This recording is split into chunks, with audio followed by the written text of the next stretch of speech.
खासदारकीची शपथ घेऊन अधिवेशनात सहभागी होऊन प्रथमच कोल्हापुरात आलेले श्रीमंत शाहू महाराज छत्रपतींनी आज माध्यम प्रतिनिधींशी संवाद साधताना दिल्लीचा अनुभव चांगला आणि वेगळा असल्याचं सांगितलं। लोकशाहीमध्ये सत्ताधाऱ्यांबरोबर सक्षम विरोधी पक्षाची भूमिका सुद्धा महत्त्वाची असून काँग्रेससह इंडिया आघाडी सक्षम विरोधक म्हणून जबाबदारीनं आपली भूमिका पार पाडत असल्याचं सांगत खासदार शाहू महाराज छत्रपतींनी विरोधी पक्षनेतेपदी राहुल गांधी यांची निवड योग्य असल्याचं सांगितलं। इतिहास संशोधक इंद्रजित सावंत यांनी शिवछत्रपतींनी अफजल खान वधावेळी वापरलेली वाघनखं म्हणून राज्य सरकार लंडनहून आणत असलेली वाघनखं अस्सल नसल्याचा दावा केलाय। या संदर्भात प्रतिक्रिया देताना खासदार शाहू महाराज छत्रपतींनी इंद्रजित सावंत यांचा या क्षेत्रातला अभ्यास असून त्यांचा दावा तपासला पाहिजे असं सांगितलंय।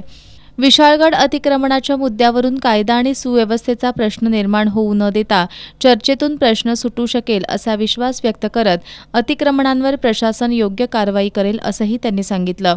होय, पण मी जे ऐकतोय ते म्हणजे मुख्यतः तिथं विषय आहे तो आरोग्याचा।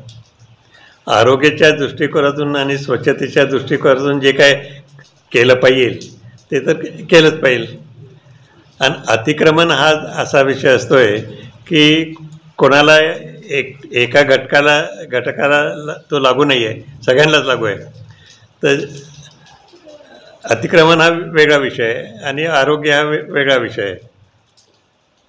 महत्त्वाचं काय ते आपण ठरवलं पाहिजे आणि योग्य ते केलं पाहिजे। सर्वांचीच भावना अशी आहे की तिथलं अतिक्रमण जे आहे ते हटलं पाहिजे।